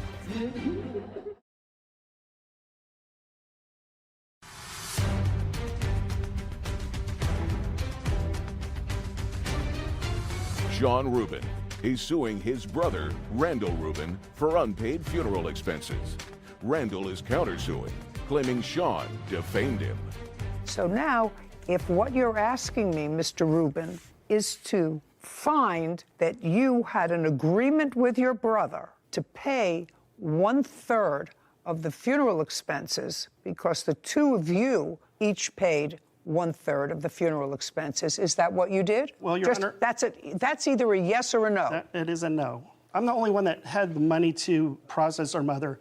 He would not even sign to get her processed to continue the cremation. I have evidence here I'd like to submit to you where he agreed to pay me half of it out of his life insurance. Okay, that's all. I have text from him. Just a second. I'm going to take a look at it. You have to understand, Mr. Rubin, Yes. that at this point, if I find that he agreed to pay for half, then you understand that you agreed to pay for half of her funeral. Ordinarily, the funeral expenses, you may front the money for those funeral expenses, but if the deceased had sufficient money in their estate to cover their last expenses, and those would be medical expenses, which you paid out of the estate, correct? Yes, Your Honor.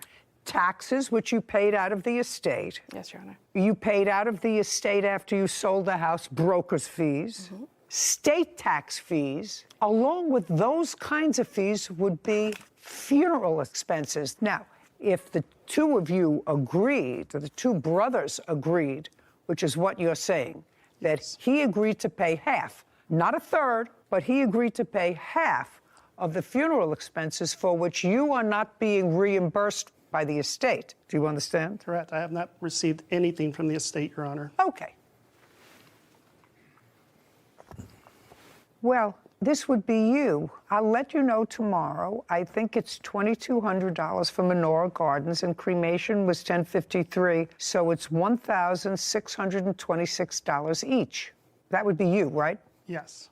Okay, 1,626, because you asked him how much you owed, right? I did. So I assume since you asked him how much you owed, you had some sort of an arrangement with him to pay 1/3, because it does say 1/3 of the funeral expenses. That is correct. Okay, great. I do want to interject, Your Honor, and let you know that when I did receive my monies, the $2,500 from her life insurance, we had communicated with one another that I had some emergency dental work that needed to be done. It was life-threatening. And therefore, he said, I don't have the email because I had to block him. I have a restraining order against him. So I lost all my emails between us. Listen, However, nobody ever has their emails here or a video. A very substantial amount of those monies went for my dental. I don't care. How old are you? 59, ma'am. You have lived rent-free for 30 years.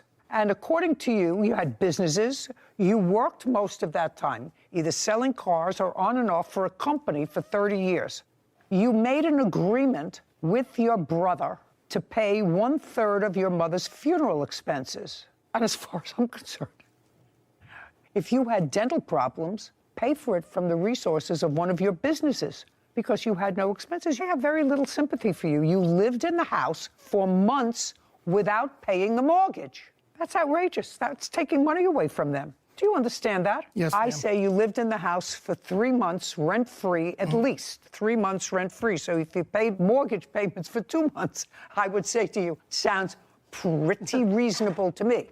You know, there's a story that's created. Correct. And what's created here is there's unequivocal information in these text messages that you and your brother and sister, because you, sir, are claiming that he owes half. He doesn't owe half. That was never the agreement, according to what you gave me. According to what you gave me, and in your own hand, you say this is what you owe me, $1,600, not $2,600. Well, Your Honor, if I can explain, the reason why I said half is only me and my brother were included in the life insurance policy. My sister was not named on it, and it was only for $5,000, so... Sir, listen carefully to me. I mean, if we put our money together, we could have paid for it. Listen carefully to me. That has nothing to do with you.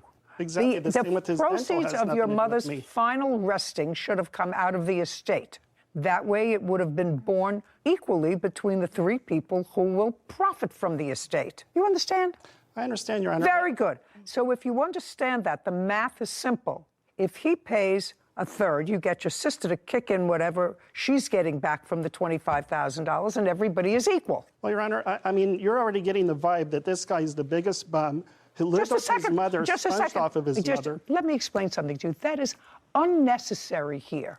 Unnecessary and really quite stupid. Stupid. You handed me evidence, sir, that you made an agreement with him. He asked you what he owed. You told him. Yes. $1,600. That's what you told him, that he owes you, $1,600. That's correct. And each of you are getting a certain amount of money for nothing from your mother.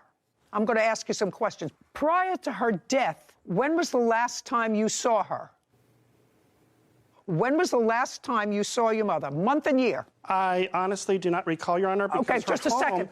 Was it in the decade that she died? Yes. Okay, well, she died in 2021. So when did you see her? Probably several years before that, Your Honor. Well, so you didn't see her in the decade before? Your Honor, you have to understand, her house was infested with bed bugs. Pay careful attention to me. I asked you some questions. Yes. My question was, when was the last time you saw your mother? So you hadn't seen your mother in a decade. When was the last time you saw your mother? I saw my mother frequently, Your Honor. It was in May, Mother's Day. Okay, Mother's Day of 2021. And Your Honor, I did... Shh, I'm not speaking to you. March of 2021. Prior to that, when did you see your mother? November 2021. Wait a minute. How could you see her in November 2021 if she passed in August of 2021? November 2020. Okay, May 2021, November of 2020. Prior to that, when did you see your mother? I saw her frequently because... No, not frequently. Month and year. I don't have the... Did you see her every month? No, Your Honor. Did you see her every 2 months? About that, yes, Your Honor. Okay, well, between May and November, that's more than 2 months. That's when you can remember. Yes, Your Honor. So it would be fair to say that whether he took great care of her and whether the house was clean or dirty or anything else, your 86-year-old mother lived with your brother, whether you like him or not, and you were totally disinterested in her. You're the one who started this, sir. I was about ready to finish this case, but when you say he's a bum, I say, you know what? This guy's got to be put in his place. He may have been, but he was the bum who took care of your mother. You started it.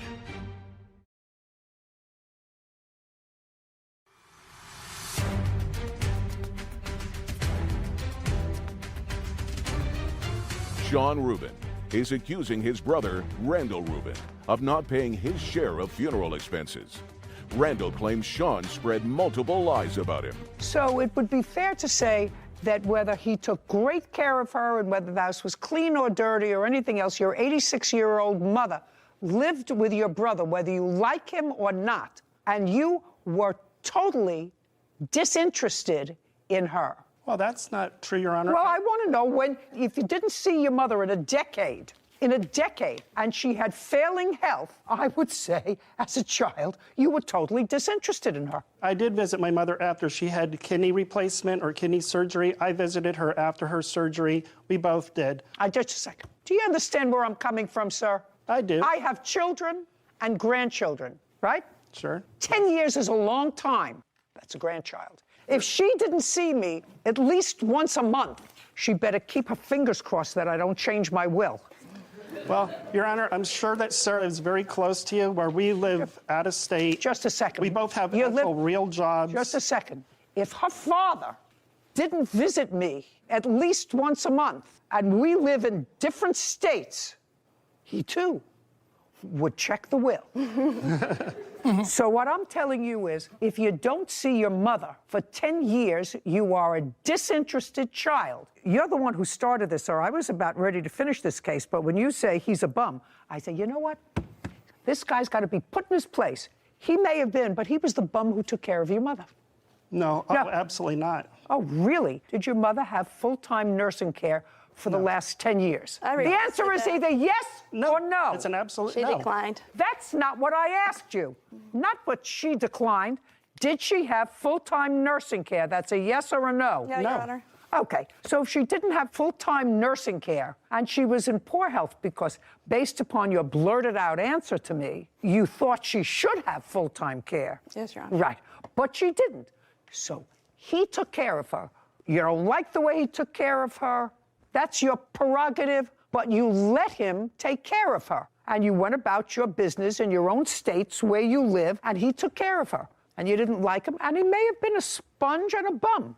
You started it. But you were not interested enough in your mother to move next door to her or to have her move next door to you when she got sick. Your Honor. Somebody else I actually did ask her to move in with me, and she declined. Right. She didn't want to live with you. There had to be a reason for that if she was being abused. Your Honor, there is. Unless, do I look like I need help from you?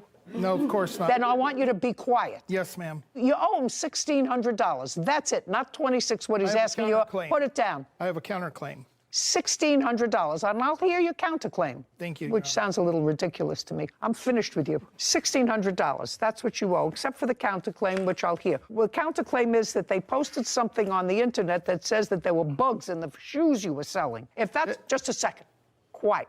Your counterclaim says that he defamed you and your business because he wrote on the internet that there were bugs in the shoes you were selling. I couldn't make that up. Let me see. Maybe I did make it up. You're correct. That's yeah, exactly what he he posted that wrote. there were bugs in the shoes I was selling. He also put that I impregnate Hispanic women. Just a second. First of all, that's not in here. It's right here, ma'am. It's not in my answer. So I want to see where he wrote. And who knows what you're doing in Mexico? I have no idea what you're doing in Mexico. Show me what he wrote about the bugs in the shoes that you're selling. Giving me a whole lot of nonsense there that I'm not going to read. It's not. You give me. These are the posts that he put online. I only want to. These are also letters from my mother in her own. I'm not reading the letters from your mother. Okay. I'm reading a post or more where he says there are bugs in the shoes you are selling. Yes. Period. Do you want to hear the audio that he sent to one of my employers? No, I want to see where he wrote there are bugs in the shoes you are selling, which is what's in my answer. Right here, ma'am. May I have it, please? And I do have a restraining order on him as well. I'm not interested in your restraining order. Okay, so this has nothing to do with anything. I'm going to give this back to you, and if you don't hand me exactly what I asked for, I'm dismissing. I'm not reading all that drivel. I asked you for one post. Your Honor, if you'd like to say I don't something, want to hear you. This is what I wrote. I if you want to see don't it. want. This is not your case to prove, sir. Okay, I'm just trying to be honest. Here you go, Your Honor. This is one that he Thank you. wrote Don't to tell my me employer. one. Just give me the posts about shoes. This has nothing to do with shoes. This one is in Spanish. If you show me one more thing that doesn't say bugs and shoes, I'm just dismissing your case. Do you understand? Yes, ma'am. Please look at this one. It is in Spanish. No, that's your problem. The counterclaim's dismissed. Judgment for the plaintiff in the amount of $1,600. We're finished here. Thank you very much. Thank you, Your Honor. This court is adjourned. I'm very pleased with the judge's decision. I think she made the right decision. I wasn't really thrilled. I'm just kind of glad it's over. I never want to see my brother again. We're a very estranged bunch of people. We do not like each other. She didn't raise him right. She raised us right, and we're going to do the right thing on behalf of our mom. First and foremost, I will visit you every month, every week, every day, if that's what it takes. But in all seriousness, this case shows how foolish it is not to memorialize your wishes for the end, because it creates a heightened sense of stress at a time when emotions are already running high. And first rule of wills, trusts, and estates class is always have a will. So it doesn't matter how much you have, how little you have. It's important, your wishes, and to prevent situations like this, your loved ones having to go through. Yeah, and be angry with each other. I mean, they don't love each other anyway, but to be angry with each other, if you can avoid that. Even young people, Sarah, who have put anything together. Yeah. You have a will? I do. There you go. I wouldn't want my loved ones going through that. So, yeah, you have to take the time and write it down. And yeah, that's really all you can do to avoid the situation. Is suing her former friend, James Sorensen, for personal training and a fraudulent investment. Court come to order. All rise. Have a seat, please. Case 2125, Anderton versus Sorensen. Thank you. You're welcome. Ms. Anderton, your case against the defendant is twofold. First, you claim a loan to him in the amount of $10,000. And while he doesn't deny that you gave him $10,000, it is his defense that this was not a loan, but an investment in a project that went south. It went south because somebody conned him, and thus you were conned as well. Somebody took off with the money. The second part of your lawsuit is that Mr. Sorensen is a trainer of some sort, a personal trainer, fitness trainer, and you retained him to put you on some sort of a regimen of both diet and exercise. And you paid him in advance. He wasn't forthcoming with all of the training sessions he was supposed to give you, became unavailable. You want a refund of some of that money. So the first thing I'm going to deal with in your lawsuit is the $10,000 exchange of money. If I find that that, in fact, was a loan or was fraudulently entered into as a result of being duped and being a dope, then I'm going to give you back the money. Then I don't have to get to the training because that's the limit of my jurisdiction. Do you understand? I understand. Okay, great. How did you meet him? I met him on a dating site, actually. When? Early June 2021. Did you date? We befriended each other. And after our first meeting, that is when I had just come off of a ventilator of 10 days. I was a nurse, contracted COVID. He actually came to my home and said, I could really help you get back to where you were. I needed rehab. Okay, so after the first meeting, you were not dating? No. Is that right, sir? That's correct. And that was in June of 2021? Yes. When did you, Mr. Sorensen, tell Ms. Anderton about this investment opportunity? It was about a month into... So 4 weeks later? Right. 4 weeks later, you became close enough to discuss with her a business opportunity? Yes. And did you discuss this business opportunity with her in her home or over the phone? In her home. So I want you to tell me your version of exactly what you told her. So I had a friend come to me and... You had a friend whose name is? His name's Scott. Scott what? I can't remember his last name. I don't believe you. Okay. If it's true, then it didn't happen. If it's true that you can't remember his last name, it's because he doesn't exist. Oh, he does exist. Oh, sir, you didn't give all that money to somebody whose last name you don't know. I want you to understand that. Then you're looking at me and saying I must have stupid written on my forehead. You don't look like a stupid man. Absolutely not. Yeah, you look like you could be a cunning man, but you don't look like a stupid man. So if Scott doesn't have a last name, he didn't exist. I want you to tell me that's in my brain. In my brain is if you can't come up with a first and last name of somebody that you gave thousands of dollars to, he didn't exist. Okay, in your mind. Keep going. I'm not going to keep going and dig any holes. I'm just telling you what the facts are. No, those aren't facts, sir. That's a fantasy. You know, you're not mentally challenged in any way, are you? No. I want to tell you, if I told my 9-year-old grandchild who asked me for $100 because she wanted to invest it with a friend, I would say, what's the friend's name? I don't know. So I'm not giving you $100 to invest with somebody whose name you don't know, because I'm absolutely positive that if you said that to her, she would have said, well, what's this person's name? I want you to tell me now, Mr. Sorensen, what was the investment? It was for Happy Pills. It was for what? Happy Pills. Don't look at me. Happy? Did you say Happy Pills? Yes. Okay.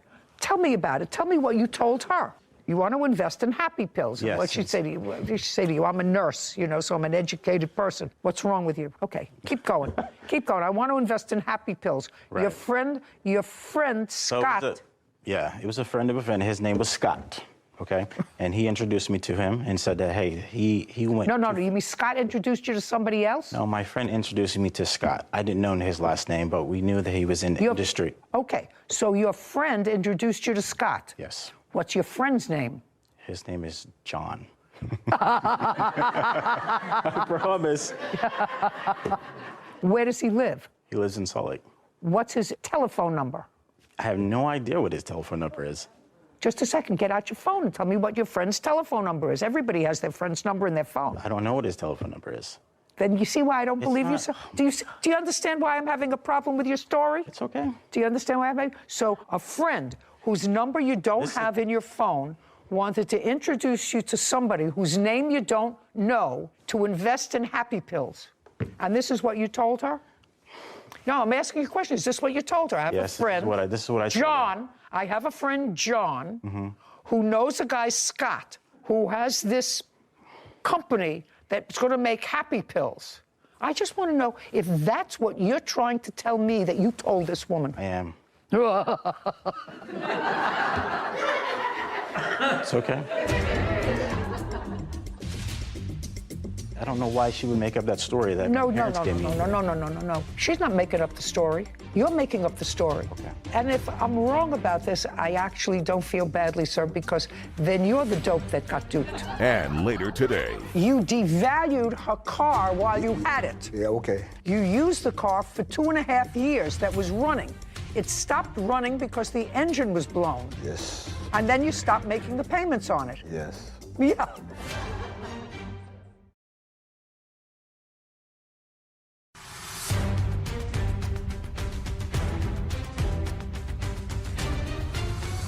Jennifer Anderton claims her former friend, James Sorensen, owes her for a fake $10,000 investment. Okay, keep going.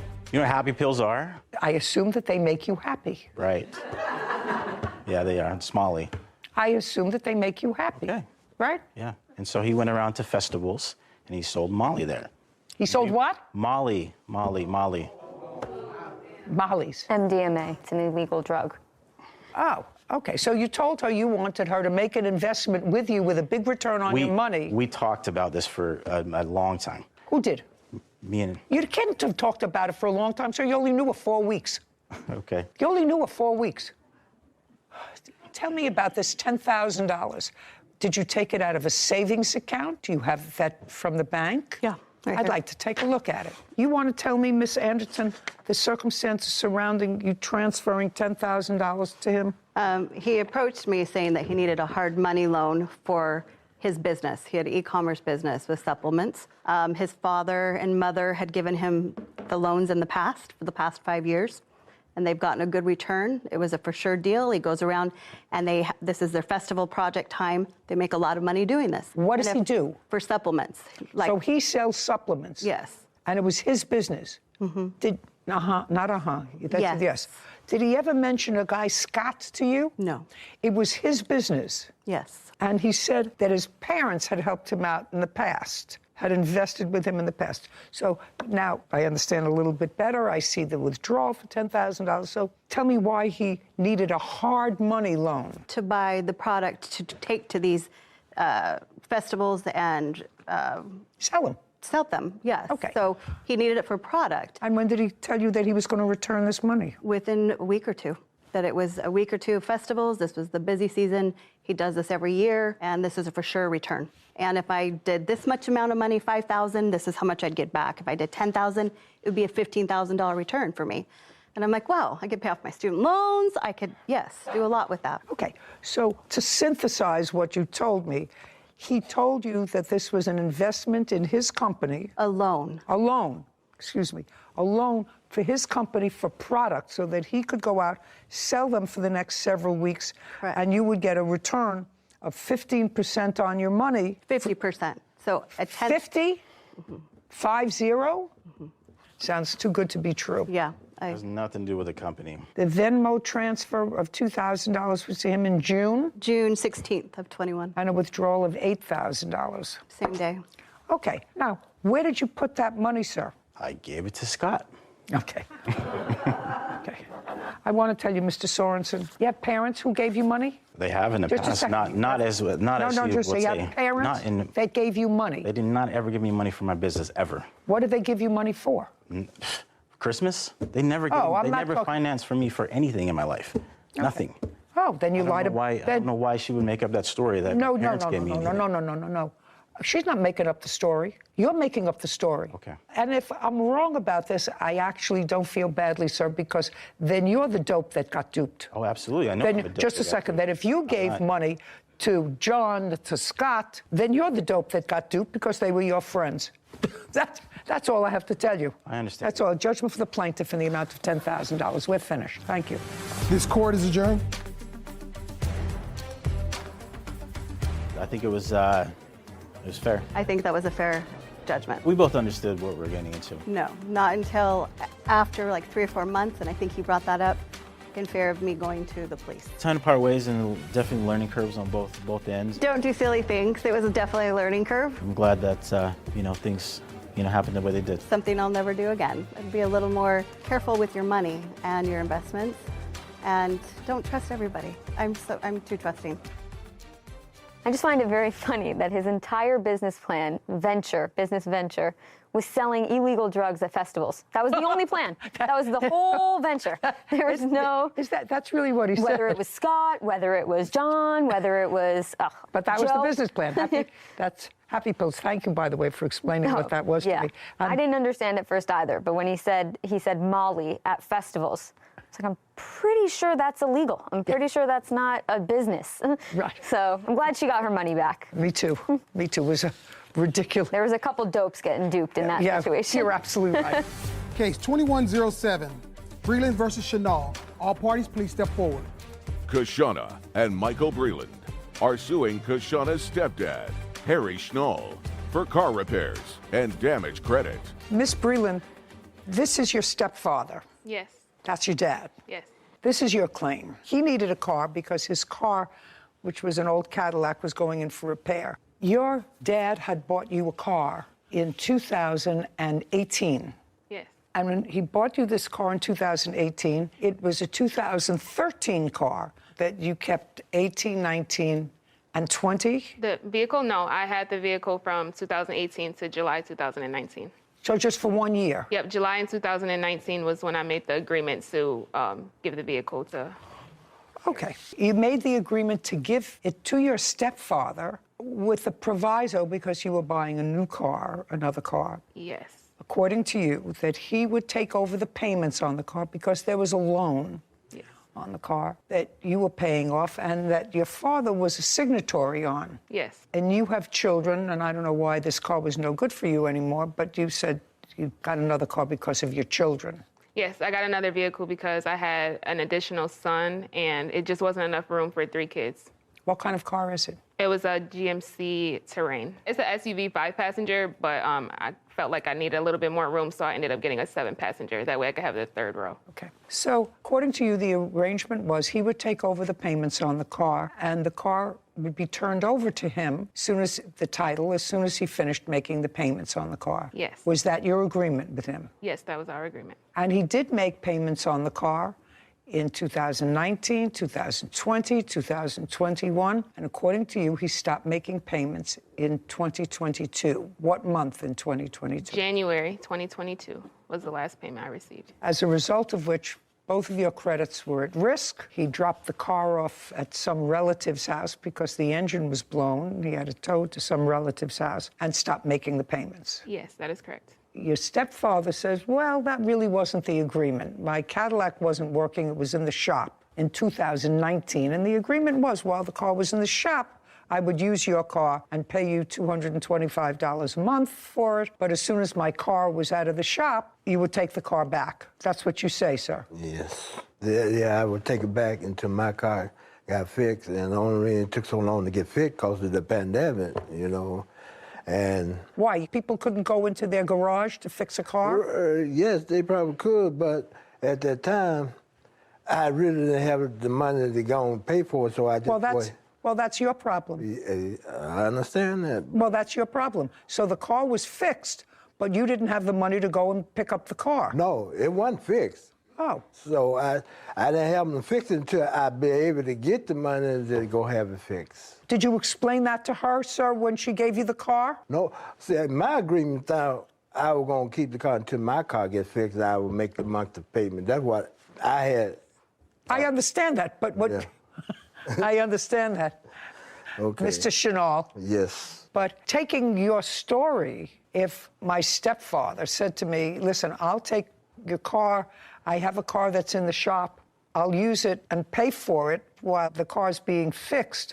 Not what? In my view, that would be, well, maybe it would take you 2 weeks. Maybe it would take you a month. Maybe it would take you 2 months. But it wouldn't take you 3 years. Your Honor, what I'm saying, my car wasn't in the shop, my car was broke down. And I told her, I thought we had agreement to me make the payment on that car till I get ready to get You told me that already. Car fixed, but I didn't put it in the shop till I was able to put it in the shop to get fixed. You devalued her car while you had it. Yeah, okay. You devalued the car. You got a car that was running. You used the car for 2.5 years that was running. It stopped running because the engine was blown. Yes.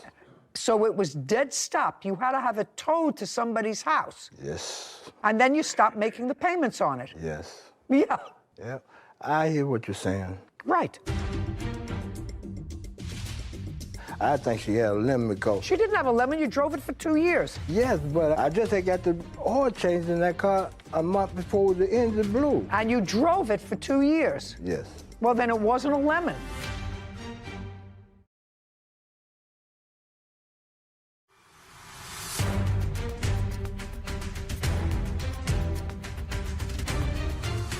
Kashana and Michael Breland claim Kashana's stepdad, Harry Schnall, owes for car repairs and damage credit.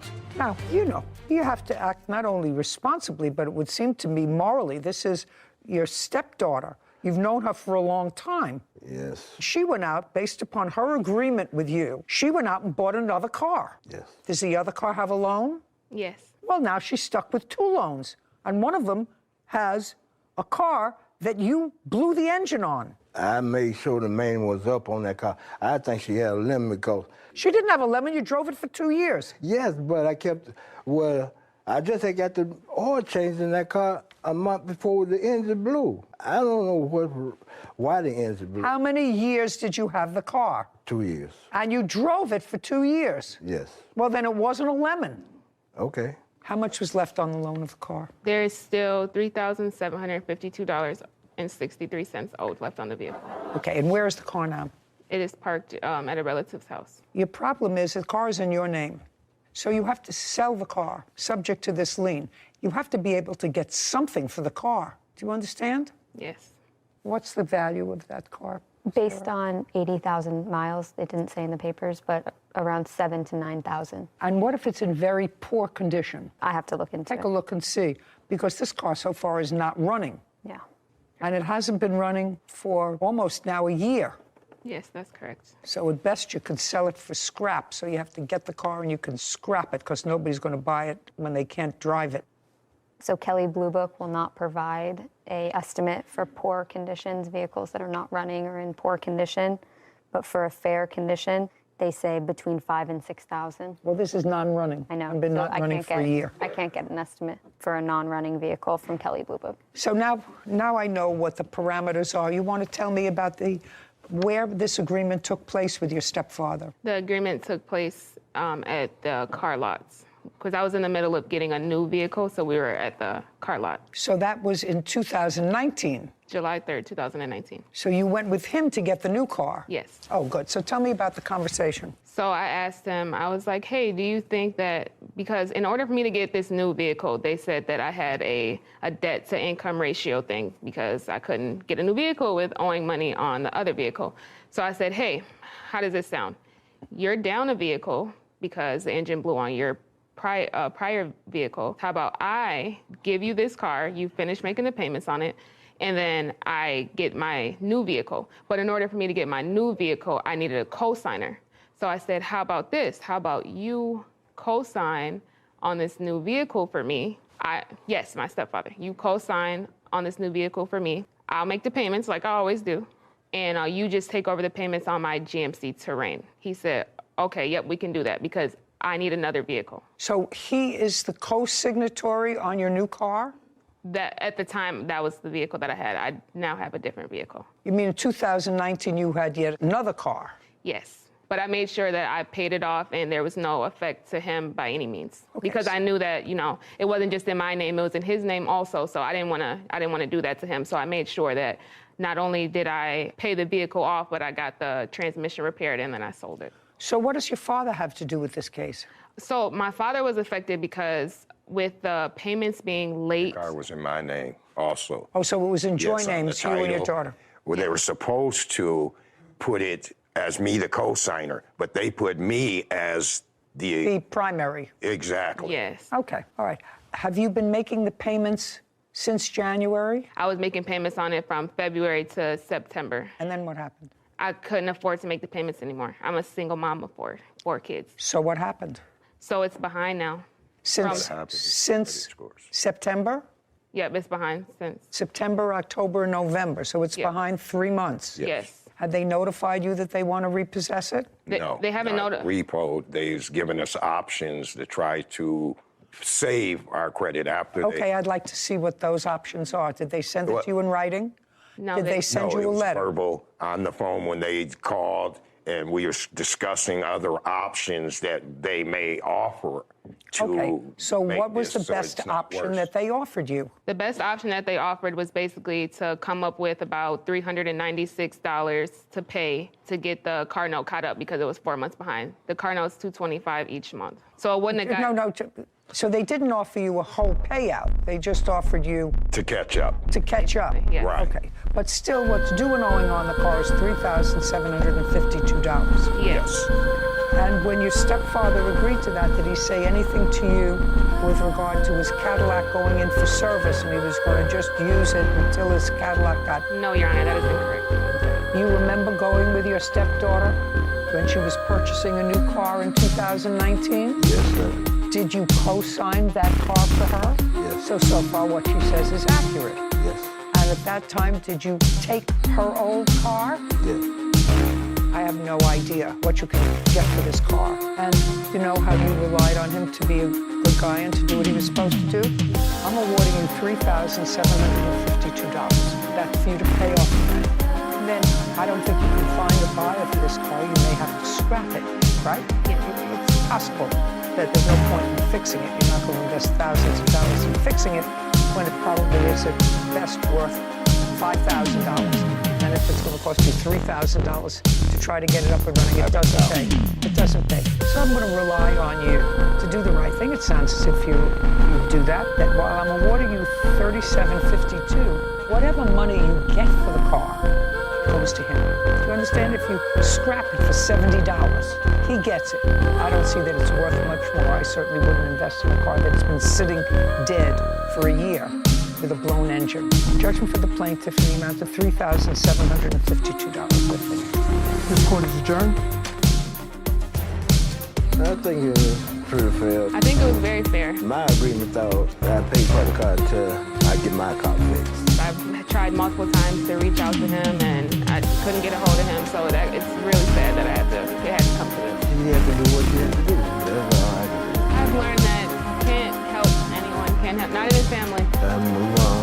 Go on about my business. I'm a nice person, so I guess sometimes you can't be nice to everyone. You know what's so disappointing? She seems like a very lovely young lady. Her father seems like a nice man. He had actually helped to purchase the first car, and I think co-signed a loan for her, or bought her the car in 2018 that she then turned over to him. But he's been her stepfather for a long time. How could you be so irresponsible? And you know she's a single parent of 4 children who relies a lot on her credit. Her credit on her car. And she's maintained her credit. Yes, except for the fact that her stepfather sort of ruined it for her a little. He really didn't have a defense.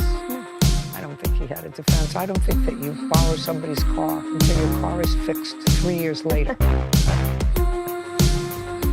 Tracy Jennings Spencer is suing her cousin, Chris Jennings, for a loan to cover funeral costs. Court's in order. All right. Have a seat, please. Hello, Judge. Case number 2009, Jenny Spencer versus Jenny. Thank you. Miss Spencer, are you related to Mr. Jennings? I am. How? He's my cousin. How? On our dad's side. So his father and my father. That's how we're related. How were they related? So his dad and my father are pretty close in age, but they are cousins themselves. But my dad is pretty young, so they're close. My dad and his father are close in age, so they were more like brothers. I still don't understand. My father and his father were first cousins, but I was raised by my grandparents, so that's why we're Okay, so your fathers were first cousins? Yes. Your mother passed away? Yes, ma'am. When? Mother's Day on 2020. Were you close to your mother? Did you live together? I was taking care of her for 8 years while she was... So you were living with her? Yes, ma'am. How old was she when she passed away? 58. What did she pass away from? Her arteries had blockage. She had surgery twice, and they couldn't do the third surgery. Plus, she had 3 strokes. When you were taking care of your mother, was that a full-time responsibility? Full time. She had a colostomy bag, and plus she was in a walker before she had the strokes. Was it just you and your mother living together? Yes, ma'am. Was it in her home? It was in my home. In your home? Yes, ma'am.